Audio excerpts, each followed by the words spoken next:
Hello guys, welcome to my new blog. બધાને જય શ્રી કૃષ્ણ, જય શ્રી મહાકાલ. તો અત્યારે અમે જઈ રહ્યા છીએ ક્ષત્રિય સમાજનું લાઇબ્રેરીનું ઓપનિંગ છે. તો ચલો આપણે સિદ્ધપુર મળીએ, જવા નીકળીએ. જય શ્રી કૃષ્ણ, જય મહાકાલ. જય શ્રી કૃષ્ણ, જય શ્રી મહાકાલ. ગાઈઝ, હવે અમે સિદ્ધપુર પહોંચવાયા છીએ અને આજે છે નવરાત્રીનો પહેલો દિવસ. તો બધાને હેપી નવરાત્રી, નવરાત્રીની હાર્દિક શુભકામનાઓ. જય અંબે બધાને. જય અંબે, જય અંબે. પહોંચી ગયા છીએ, ડાવરભાઈ આવી ગયા છીએ. મીના પપ્પા ગાડી પાર્ક કરવા ગયા. ચલો આપણે જઈએ. હા, મેર સ્કૂલમાં સૌથી પહેલાં લાઇબ્રેરી જોઈ આવીએ. ડાબર મને લઈ જાય છે જોવા.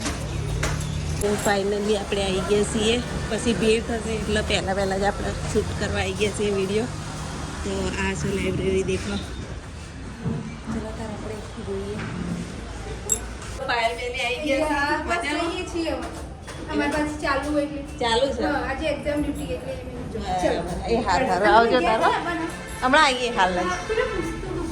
ચાલો, અહીંયા બધા ભેગા થયા છે અને આપણા સમાજ વિશે વાતો થશે. તો છે જોઈએ આપણે. બધા પણ જોજો વિડીયો.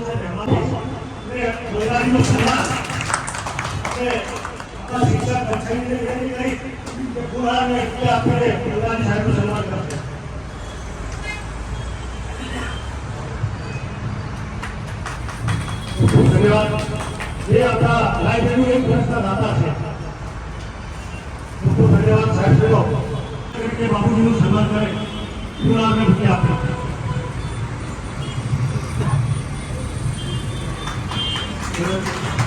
ખૂબ ધન્યવાદ.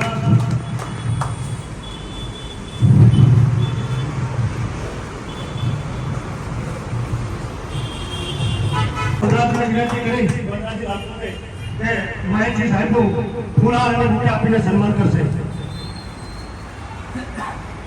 51,000 રૂપિયા દાન આપણને પુસ્તક લેવા માટે આપ્યું છે. જે અમદાવાદથી આવેલા છે. એનું સતત માર્ગદર્શન આપતા ઓબીસી વર્ગી ગણના કન્વીનર પૂરા અને ભૂખી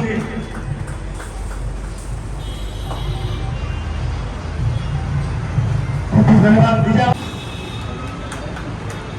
ધન્યવાદ.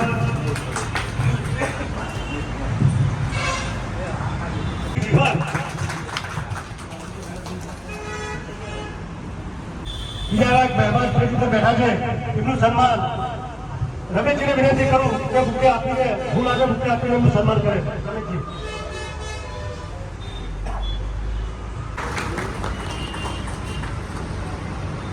આપણે સામે દાતાઓ બેઠા છે, વિનંતી છે. Thank you sir. ઓકે, ખૂબ ખૂબ ધન્યવાદ. અંતરમાને મહિલા પ્રમુખ તરીકે ખૂબ ખૂબ ધન્યવાદ. થેન્ક યુ, ખૂબ ખૂબ ધન્યવાદ. ખૂબ ખૂબ ધન્યવાદ. વનરાજજી દાતા છે તો વનરાજજી ખૂબ ધન્યવાદ. તમે પ્રતાપજીને હાથ મહેન્દ્રસિંહ રમેશજી વિરોધ આવી જાઓ. સાપોજી ફટાફટ વિજય અને ધરતીજી ઉભા થઈ જાય. ફટાફટ આવી જાય. દાતા છે. મહેમાનોનું હું ખૂબ સ્વાગત કરું છું અને મને સિદ્ધપુર તાલુકા શિક્ષણ મહિલા પ્રમુખની જે જવાબદારી નિભાએ તથા ટીમે આપી છે એ ખૂબ જ સારી રીતે નિભાવીશ અને તમે બધાએ મારા ઉપરથી વિશ્વાસને ભરોસો મૂક્યો એ માટે તમારા બધાનો ખૂબ ખૂબ દિલથી આભાર માનું છું. અને બીજું એક જ શબ્દમાં કહીશ કે યંત્ર નાર્યસ્તુ પૂજ્યંતે રમન્તે તત્ર દેવતા. જ્યાં નારીઓની પૂજા કરવામાં આવે છે ત્યાં દેવતાઓનો હંમેશા વાસ હોય છે. માટે તમે બધાએ આજે એક પુરુષ ખભો કરી સ્ત્રી ખભે ખભે મિલાવીને ચાલવા માટે સરકાર તો 33% મત આપે જ છે, પણ આજ તમે મારા સમાજના ભાઈઓને મને જે તમારા સમૂહની ગણી એનું ઋણ હું ક્યારેય નહીં ચૂકવી શકું. અને જ્યાં જ્યાં મારી જરૂર બહેનોને ભાઈઓને જ્યાં પણ પડે ત્યાં હું હંમેશા તત્પર રહીશ. અસ્તુ. જય માતાજી.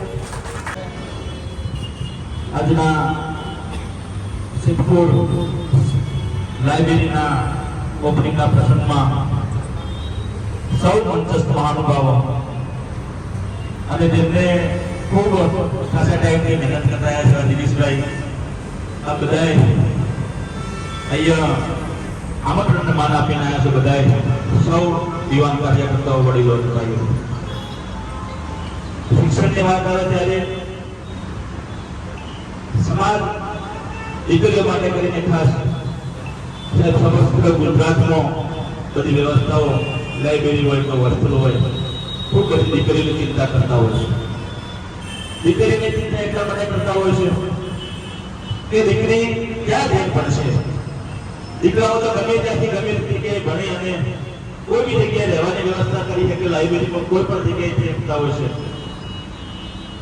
પણ જે લાઇબ્રેરીની વ્યવસ્થા કરી છે એમાં વધુમાં વધુ દીકરીઓ આ લાઇબ્રેરીનો ઉપયોગ કરે અને એનો સંપૂર્ણ અભ્યાસ કરી અને દીકરીઓ આઈપીએસ બને એવી માં ભગવતી સરસ નથી. અને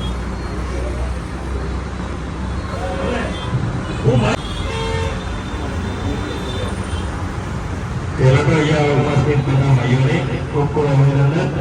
અમારા માતાજી, દાદા સાહેબ, બહેનો તથા બધા જે ઉપસ્થિત તારકભાઈ, ફૂલબા, તમામનો ખૂબ ખૂબ આભાર જે કિંમતી સમય પાડી અહીંયા ઉપસ્થિત થયા. આપણા સિદ્ધપુરમાં તમારે ગૌરવની વાત થાય કે આપણા લાઇબ્રેરીનું ઓપનિંગ કર્યું અને એનાથી તમારે ઘણા બાળકોની શિક્ષણ પ્રત્યે જાગૃતતા હશે અને એમને ખબર પડશે કે ભાઈ અમારી લાઇબ્રેરી છે, બધું છે, એટલે એનો લાભ લેશે. એટલે વિદેશી ખૂબ બધા ટીમમાં સારું કાર્ય કર્યું છે. તમારા સિદ્ધપુરનું નામે પણ રોશન કર્યું છે. ભવિષ્યમાં આપણે શિક્ષણ પ્રત્યે ખૂબ આગળ જઈએ અને ખૂબ પ્રગતિ કરીએ એવી તમારા બધાની આશા છે, એ પૂરી કરજો. જય માતા. મહાનુભાવ, આટલી ખૂબ સુંદર લાઇબ્રેરી માટે કે દિન રાત મહેનત કરી તમે જે આયોજન કર્યું દિનેશભાઈ અને આખી સિદ્ધપુરની ટીમ અને અહીંયા ઉપસ્થિત દરેક વ્યક્તિ જે પોતાનો આજે સમય ફાળવી અહીંયા ઉપસ્થિત થયા છે. તો મારું નામ છે તારક ઠાકોર. આપણા સમાજ, દરેક સમાજનો જો વિકાસ થઈ શકતો હોય તો એના માટે મૂળભૂત બે વસ્તુ જોઈએ અને બે વસ્તુ હોય તો દરેક પરિસ્થિતિ, દરેક સમસ્યાનું સમાધાન આવી જાય. પછી વ્યસન હોય, કોળી બાજુ હોય, કંઈ પણ હોય, અને એ છે શિક્ષણ અને રોજગાર. હવે આપણા સમાજમાં તમે એમ કહી શકો કે જે જાગૃત લોકો, શિક્ષિત લોકો, પછી અહીંયા ઉપસ્થિત દરેક ગાંધીજ લોકો, એમને જે પ્રયત્નો કર્યા, જે આપણે લાઇબ્રેરીનું નિર્માણ કર્યું, આપણે હોસ્ટેલો બનાવી, શિક્ષણ સંસ્થાઓ બનાવી, આપણે જ્યારે પણ આપણા દીકરા દીકરીઓ કોઈ પરીક્ષા આપવા માટે જાય તો આપણે એમને ત્યાં રહેવા, ખાવા, જમવાની સગવડ કરીએ. આ બધા પ્રયત્નોના કારણે છેલ્લા 20-30 વર્ષમાં આપણા જે શિક્ષણ સ્તરમાં ખૂબ વધારો થયો છે. જ્યાં આગળ આપણા 8-10 બનતા એના જગ્યાએ તે સ્નાતક આપણા સમાજમાં લાખો વિદ્યાર્થીઓ છે. હવે સમસ્યા એ છે કે એમને રોજગાર કઈ રીતે અપાવો. તો હું અત્યારે હાલ જે એક જ વસ્તુ પર વાત કરું છું, મુખ્યત્વે ઓફિસ અનામત વર્ગીકરણ. મારો ઉદ્દેશ એ જ છે કે આપણે જે વિદ્યાર્થી સમાજ સમારોહ કરીએ, જે લાઇબ્રેરી બનાવીએ, જે હોસ્ટેલ બનાવીએ, જે શિક્ષણ સંસ્થા બનાવીએ અને જે શિક્ષણ માટે માર્ગદર્શન રાખીએ, એ બધું બહુ સારી વસ્તુ. અને દરેક વ્યક્તિ જે વસ્તુ કામ કરે છે ધન્યવાદને પાત્ર છે અને દરેકને હું વંદન કરું છું. પણ આ બધું કર્યા પછી આપણા સૌ વિદ્યાર્થીઓ તૈયારી કરતા હોય તેમાંથી 5 થી 10 જ પાસ થાય છે અને મોટા ભાગના લોકો એમના મનગમતી નોકરી નથી મેળવી શકતા. ઉદાહરણ તરીકે થોડા દિવસ પહેલા જે આવેલું કોન્સ્ટેબલનું પરિણામ, તો હું એ જ કહું છું કે આ સાથે સાથે જે સરકારની નીતિ છે અનામત એ સાચી વસ્તુ છે, પણ ગુજરાતમાં એનો અમલ ખોટી રીતે થાય છે અને એ અમલ ખોટો થવાના કારણે જે ખરેખર જ્ઞાતિઓ વિકાસથી વંચિત છે, જેને લાભ મળવો જોઈએ એને અનામતનો લાભ નથી મળતો. આજની તારીખમાં ગુજરાતના 146 જ્ઞાતિઓ ઓબીસીમાં આવે છે, 27% અનામત મળે છે, પણ અમુક ચોક્કસ સમૃદ્ધ જ્ઞાતિઓ જે શિક્ષા, રોજગાર ક્ષેત્રે બહુ આગળ છે, જે ધન્યવાદ. સિદ્ધપુર ખાતે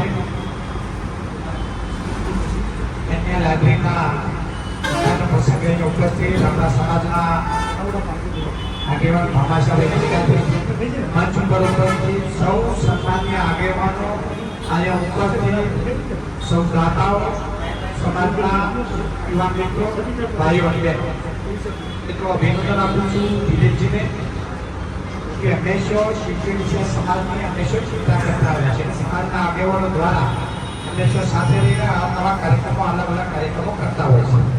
સમાજમાં કઈ રીતે શિક્ષણ વધે એ માટે હંમેશા ચિંતા કરી છે. તો આજના તબક્કે એમને ખૂબ ખૂબ શુભેચ્છા પાડું છું અને અભિનંદન આપું છું. સમાજ માટે સારું કાર્ય કર્યા છે. સાથે સાથે બેનને પણ પ્રમુખ તરીકે જ્યારે નિમણૂક કરી છે, મહિલા પ્રમુખ તરીકે, એમને પણ ફરીવાર અભિનંદન આપું છું અને ખૂબ ખૂબ શુભેચ્છા આપું છું. કારણ કે આજે જે કાર્યક્રમ છે બહેનો માટેનો લાઇબ્રેરીનો કાર્યક્રમ છે, એટલે બેન એમાં પણ પોતે પોતાનો પૂરો સમય આપવા માટે પણ તત્પર છે અને જેમણે લાગણી બતાવી છે તો અભિનંદન આપું છું. ફરીવાર ખૂબ ખૂબ શુભેચ્છા આપું છું. સમાજના વડીલો યુવા મિત્રો બેઠા છે. સાચા અર્થમાં લાઇબ્રેરી માટે જ્યારે કામ થઈ રહ્યું છે ત્યારે અહીંયા સમાજના દાતાઓ દ્વારા દાન આપવામાં આવ્યું છે, એ પણ અભિનંદનને પાત્ર છે. ફૂલની પોકેટના સ્વરૂપે જ્યારે સમાજની અંદર યોગદાન આપતા હોય ત્યારે આવા સમયે એમને પણ બિરદાવવા જોઈએ. આજના તબક્કે દિલીપજી અને એમની સમગ્ર ટીમને અભિનંદન આપું છું. અને ખાસ કરીને નંદાજી સાહેબ છે એટલે હું કાંઈ નહીં કરતો દ્વારકાવાળો કરાવવાનો મને બહુ ગમી છે, પણ એક સમર્પણ સેવા સમિતિ એક બનાવી છે અને એની સાથે જોડાવા માટે સેવાકીય પ્રવૃત્તિ છે, જેમ બધા દાનો અમે કરી રહ્યા છીએ. એ સેવાકીય પ્રવૃત્તિ સાથે જોડાવા માટે એક નંબર ડાયલ કરો. મારા સેવાકીય પ્રવૃત્તિને સમર્થન આપો, બધા મોબાઈલ કરો, નંબર ડાયલ કરો. મારા હાથે જોડાવા માટે, મારા ગ્રુપ સાથે તારકભાઈ, મહેશભાઈ 78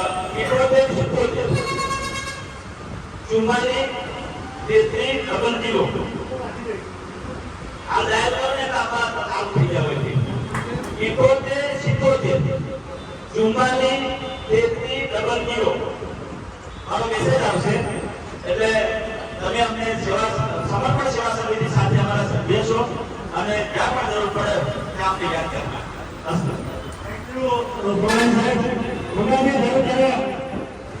સેવા ચાલુ કરી છે.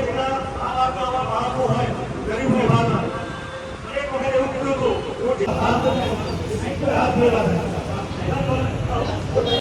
તો જો ક્ષત્રિય ઠાકોર સમાજ લાઇબ્રેરી સિદ્ધપુર. ક્ષત્રિય ઠાકોર સમાજ લાઇબ્રેરીનું આજે સિદ્ધપુર ખાતે ઓપનિંગ થઈ ગયું છે અને એનું એડ્રેસ છે 123-24 પ્રથમમાં સામર કોમ્પ્લેક્સ કાવડિયા રસ્તા સિદ્ધપુર. તો ઠાકોર સમાજના દરેક ભાઈઓ તથા બહેનો જે ભણતા હોય એમને પરીક્ષાની તૈયારીઓ માટે આનો લાભ લેવા પડે. તો ચલો ઓપનિંગ થઈ રહ્યું છે તો આપણે જોઈએ હવે વિઝિટ.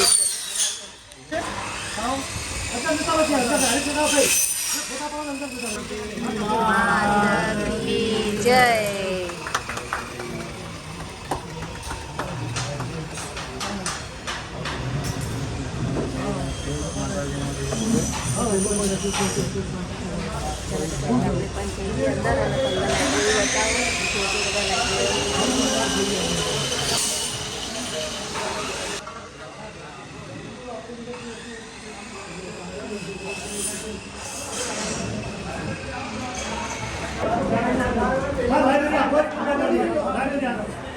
રૂમ છે, પછી અંદર બીજા રૂમ છે. જુઓ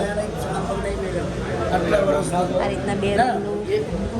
અત્યારે લાઇબ્રેરીમાં છોકરાઓને વાંચવા માટેની આ રીતની સગવડો કરેલી છે. પૂરાના આજુબાજુના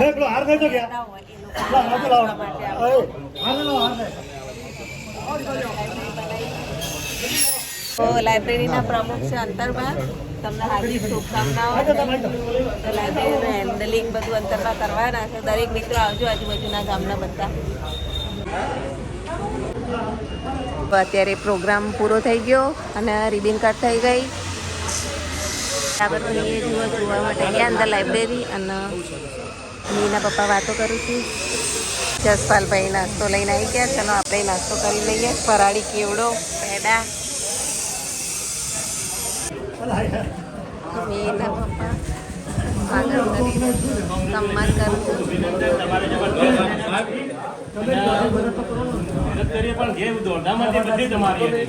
અમદાવાદથી જે મદદ કરી રહ્યા બધા બેઠા છે. આપણી પણ બ્લોગ ચેનલ ઓળખતા હોય તો